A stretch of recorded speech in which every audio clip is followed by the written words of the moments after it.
Doctor Mohammad ইউনূসকে নিয়ে video বানাতে, বানাতে আমি ক্লান্ত হয়ে পড়েছি। এই ভদ্রলোকের নাম উচ্চারণ করে বা তাকে নিয়ে আলোচনা করে বা তাকে নিয়ে সমালোচনা করে বা তার পক্ষে বলা, বিপক্ষে বলা সত্যিকার অর্থেই আমি খুব বিব্রত বোধ করি অন্তরস্থল থেকে। কিন্তু তারপরও বলতে হচ্ছে। বলতে হচ্ছে এই কারণে যে পুরো দেশের ক্ষমতার যে চাকা, স্টিয়ারিং এটি তার হাতে। এবার ধরুন যে জাহাজ, পুরো দেশটাকে যদি আপনি একটা জাহাজের সঙ্গে তুলনা করেন, আমরা সবাই যাত্রী আর সেই জাহাজের ক্যাপ্টেন, সেই ক্যাপ্টেন ডক্টর মোহাম্মদ ইউনূস। আপনি চান বা না চান, তার সফলতা যেমন আপনাকে আন্দোলিত করবে, আপনার ব্যবসা-বাণিজ্য থেকে শুরু করে আপনার কর্মক্ষেত্র, ব্যক্তি, পরিবার, সমাজ সব ক্ষেত্রে আপনাকে আনন্দময়তা দেবে। আর আপনি যদি প্রলয়ের আশায় বা আতঙ্কে চোখ বুজে থাকেন এবং মনে করেন যে না, এ ধরনের কথা বলাটা ঠিক না, বলব না, দেখব না, কোনো কিছু করব না। অর্থাৎ আপনি যদি অন্ধ হয়ে যান বা চোখ বুজে থাকেন, জবান বন্ধ রাখেন, তবুও প্রলয় থেকে আপনি রক্ষা পাবেন না। আমি বহুদিন ধরে ধানমন্ডিতে বসবাস করছি। আমার জীবনে কখনো ধানমন্ডি এলাকাতে ছিনতাই করতে কাউকে দেখিনি। কিংবা এখানে গোলাগুলি, ঢাকা কলেজে যখন পড়েছি তখন ছাত্রনেতারা গোলাগুলি করেছেন বা পরস্পরের সঙ্গে মারামারি করেছেন। কিন্তু কোনো ছিনতাইকারী দিনে দুপুরে নিউ মার্কেট এলাকা, ধানমন্ডির মূল সড়ক যেটা মিরপুর রোড, সেখান থেকে একেবারে কলাবাগান পর্যন্ত প্রকাশ্য দিবালোকে ছিনতাই করতে বা কোমর থেকে চাকু বের করে কারো পিছনে ছুটতে আমি দৃশ্য দেখিনি, জীবনে দেখিনি। কিন্তু এই সপ্তাহ দেড়েক আগে বা সপ্তাহ দেড়েক আগে এরকম জুমার নামাজ পড়ে আসছি, তখন বিভৎস সে দৃশ্য।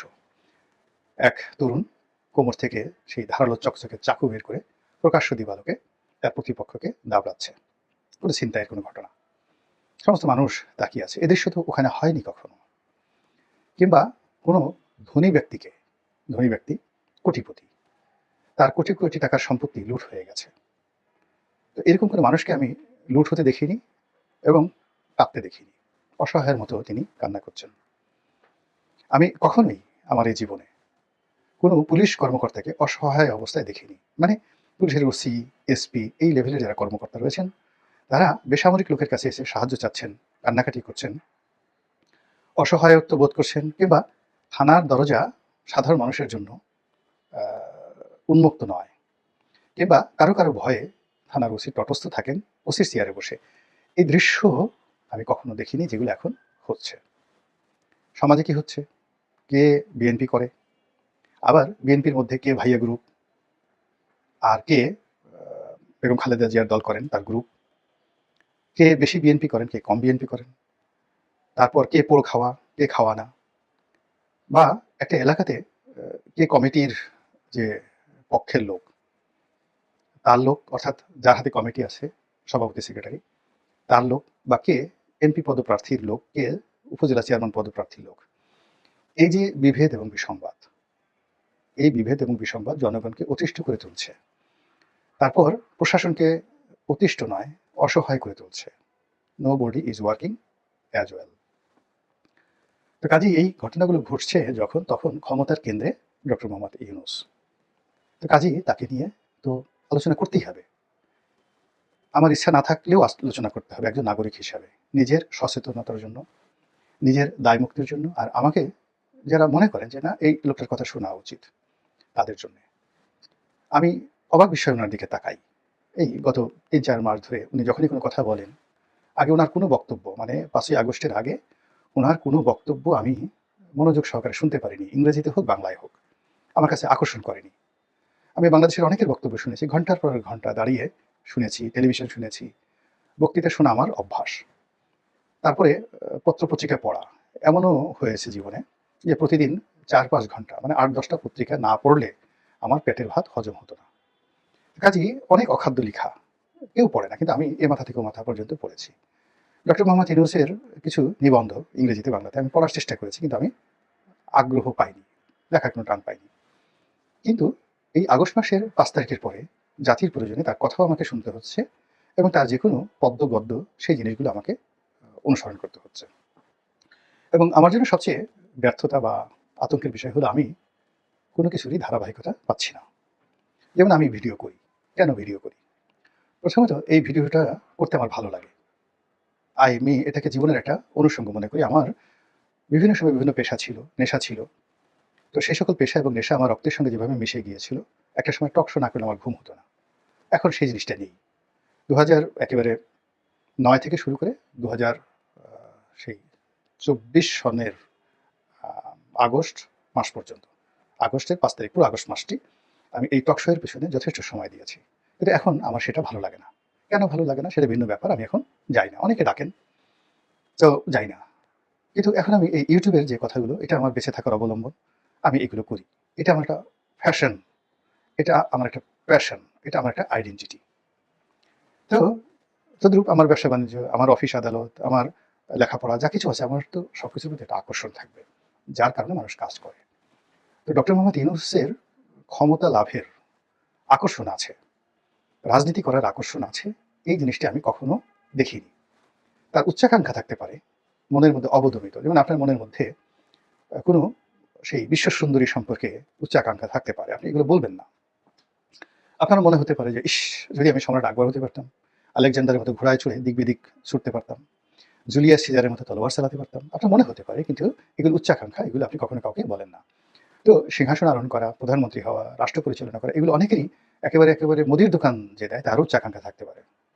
কিন্তু এই উচ্চাকাঙ্ক্ষাকে বাস্তবে রূপ দেওয়ার জন্য যে শ্রম দরকার, আগ্রহ দরকার, উদ্দীপনা দরকার, তারপরে যে কৃতজ্ঞতা দরকার, এর কোনোটাই ডক্টর মোহাম্মদ ইউনূসের মধ্যে আমি দেখছি না এখন। তাহলে তিনি এলেন কেন? তার যে বয়স, তার যে অভিজ্ঞতা, তিনি তো সফল একজন মানুষ। তার জীবনের ব্যর্থতাগুলো আমরা জানি না। কোথায় তিনি ব্যর্থ হয়েছেন আমরা কিছুই জানি না। আমরা শুধু জানি যে তিনি শুধুই একজন সফল মানুষ। আর আমরা জানি যে তিনি শেখ হাসিনা কর্তৃক নির্যাতিত, নিপীড়িত, টার্গেটেড একজন মানুষ। তার প্রতি আমাদের শ্রদ্ধা, আবেগ, ভালোবাসা, তার সঙ্গে সহানুভূতি শেখ হাসিনা নির্যাতনের কারণে হয়েছে। তো সেই তিনি যখন ক্ষমতায় এলেন, আসার পর আমরা তো তাকে দেখে আসছি। কোথায় তার ইন্টারেস্ট, কোথায় তার ইন্টারেস্ট নেই, ইত্যাদি। তো এই রাজনীতির ক্ষেত্রে আগেও তাকে আমরা ইন্টারেস্টেড দেখিনি। তিনি একেবারে শেখ হাসিনার পতনের একদিন আগ পর্যন্ত ঝুঁকি নিয়ে তার বিরুদ্ধে একটা টু শব্দ করেননি।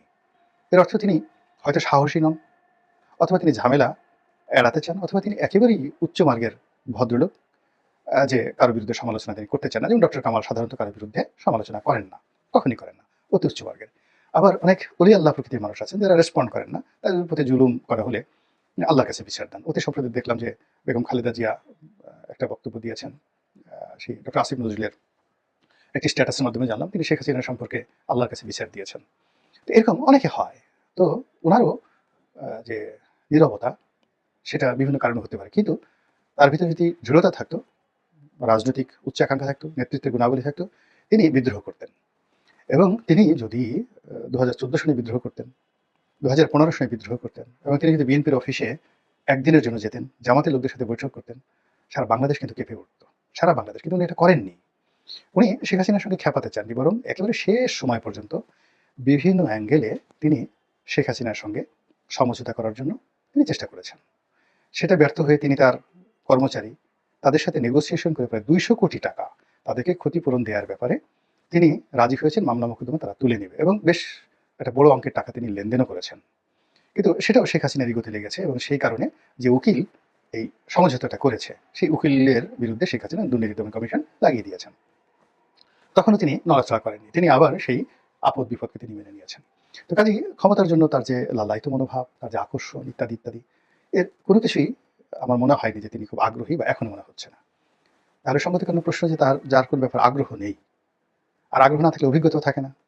আগ্রহ না থাকলে সেই সুফলও আসে না। তো কেন তিনি এই জায়গাটিতে এলেন? এটাই প্রশ্ন। তো তার উত্তর তিনি নিজেই দিয়েছেন। তিনি বলেছেন যে, "আমি এত কিছু ভেবে আসিনি। ওরা বলল, মানে ছেলেরা বলল, টেলিফোন করে বলল। বেশ কয়েকবার বলল। আমি ১ম এ রাজি হইনি। তারপরে যখন বারবার অনুনয় বিনয় করল, পিড়াপিড়ি করল, তারপরে বললাম যে, আচ্ছা ঠিক আছে, ছেলেরা যখন বলছে যাই, এই আসছি। এখন যদি সফল হই তো ভালো, কপাল ভালো। আর যদি ব্যর্থ হই তাহলে কপাল খারাপ।" তো এই ধরনের কথাবার্তা দিয়ে তো আসলে রাষ্ট্র চলে না। সবারই প্রশ্ন, তাহলে তিনি কেন এসেছেন? যদি আপনি মনোবিজ্ঞানীদের মতামত নেন, সাইকোলজিক্যাল যে আ থিওরি, এটা প্রয়োগ করেন, তাতে আপনি দেখবেন যে উনি শেষের দিকে এসে, অর্থাৎ জুলাইয়ের এবং আগস্টের সময়টিতে এসে তিনি ভীষণ রকম ভয় পেয়ে গিয়েছেন। তিনি, আপনারা জানেন যে, ফ্রান্সে ছিলেন এবং তিনি স্পষ্টতই বলেছেন যে, "আমি বাংলাদেশে আসব না।" আমি ফ্রান্স থেকে কোন দেশে যাব এবং কোথায় থাকব, এই ধরনের আমি সিদ্ধান্ত নিচ্ছিলাম। এই ধরনের সিদ্ধান্ত নিচ্ছিলাম। আর আমার যারা আপনজন তারা বললেন যে, "আপনার আসার দরকার নেই, আপনি আসলেই গ্রেপ্তার হয়ে যাবেন।" তো এরকম যখন পরিস্থিতি তখনই জুলাই বিপ্লব হলো, আগস্ট বিপ্লব হলো এবং আমার কাছে এরকম একটা প্রস্তাব যখন এলো তখন পুরোটাই অভাবিত, অযাচিত। তো আমার আসলে এত কিছু চিন্তা ভাবনা করার সময় ছিল না। এটা হলো উনার সরল স্বভাবক্তি। কিন্তু এটিকে যদি আপনি মনোবিজ্ঞানের ভাষায় নেন, সেটা হলো তিনি তার মামলা মোকদ্দমা নিয়ে ভীষণ রকম উদ্বিগ্ন ছিলেন। তার সহায় নিয়ে, সম্পত্তি নিয়ে, তার দেশ-বিদেশে যে সকল টাকা-পয়সা রয়েছে সেগুলো নিয়ে ভীষণ রকম তিনি উদ্বিগ্ন ছিলেন। দ্বিতীয়ত জেলকে তিনি ভীষণ রকম ভয় পেতেন। জেলে যাওয়াটাকে তার কাছে ভীষণ রকম পীড়া দিত। তৃতীয়ত তিনি শেখ হাসিনাকে আরো ভয় পেতেন। মানে যেকোনো বিষধর, যেকোনো ক্ষমতাধর, যেকোনো বিধ্বংসী প্রাণীর চেয়েও তিনি শেখ হাসিনাকে ভয় পেতেন। তো সেই শেখ হাসিনার পতন হয়েছে এবং শেখ হাসিনার মুক্তি একটি বাংলাদেশ এবং সেই বাংলাদেশে তিনি রাজার আসনে বসবেন, প্রধানমন্ত্রীর আসনে বসবেন। এরকম একটি প্রস্তাব তার যে সকল চিন্তা চেতনা এলোমেলো, কল্পনা সবকিছুকে এলোমেলো করে দিয়েছে। এটা হলো ফার্স্ট ঘটনা। দ্বিতীয়ত যে তিনি চিন্তা করেছেন যে আমি যদি ক্ষমতায় বসি খুব দ্রুত আমার মামলাগুলো আমি জিরো করে ফেলতে পারবো। আমার মামলাগুলো জিরো করে ফেলতে পারবো এবং আমার কাছ থেকে যেগুলো ছিনিয়ে নেওয়া হয়েছে গ্রামীণ ব্যাংক, তারপরে গ্রামীণ ফোনের উপর যে সকল বিধিনিষেধ আরোপ করা হয়েছে এনবিআর থেকে, তারপরে বিটিআরসি থেকে, এই জিনিসগুলো আমি খুব অল্প সময়ের মধ্যে ঝামেলামুক্ত হতে পারবো। আর এগুলো ঝামেলামুক্ত হওয়ার পরে এবার দেখা যাবে কি হয় বা না হয়। এটা তিনি সবার আগেই কগনিজেন্সে নিয়েছেন। তিনি একটা ফ্রি ফেয়ার ইলেকশন হবে, বিএনপির যে বর্তমান ঝামেলা, জামাতের ঝামেলা, সমন্বয়কদের ঝামেলা, এগুলো তিনি চিন্তাই করেননি। তিনি যে জিনিসগুলো চিন্তা করেছেন যে ক্ষমতায় বসলে তার এই ২-৩টি পয়েন্ট যেগুলো তার জন্য এই মুহূর্তে খুবই অস্বস্তিকর হয়ে পড়েছে, এই বিষয়গুলো থেকে তিনি নিজেকে রক্ষা করতে পারবেন। এবং ঘটেছেও তাই। তিনি ফ্রান্স থেকে বাংলাদেশে আসার আগেই, ক্ষমতা নেওয়ার আগেই তার লোকজন গ্রামীণ ব্যাংকের সামনে গিয়েছে, সাইনবোর্ড টানিয়ে দিয়েছে এবং সেখানে রীতিমতো দখল হয়ে গেছে। সবার আগে বাংলাদেশে যদি কোনো কিছু দখল হয়ে থাকে সেটা হয়েছে গ্রামীণ ব্যাংক, তারপরে হলো ইসলামী ব্যাংক। তো যাই হোক, সেই গ্রামীণ ব্যাংক দখল হলো, তিনি এলেন এবং তার এই যে মামলাগুলো এত দ্রুততার সাথে নিষ্পত্তি হলো, যেটি শেখ হাসিনা ক্ষমতায় আসার পরেও তিনি সেটি পারেননি। সেটি ডক্টর মোহাম্মদ ইউনূস করে ফেলেছেন। এখন তিনি ঝামেলামুক্ত। তার কোনো মামলা নাই, কোনো মকদ্দমা নাই, কোনো রকম পেন্ডিং ইস্যু নাই, ইনকাম ট্যাক্সের কোনো ঝামেলা নাই, এনবিআর এর কোনো ঝামেলা নাই, বাংলাদেশ ব্যাংকের কোনো ঝামেলা নাই, সিআইডি, এসবি, ডিবি কোনো ঝামেলা নাই। তিনি এখন একেবারে মুক্ত একজন মানুষ।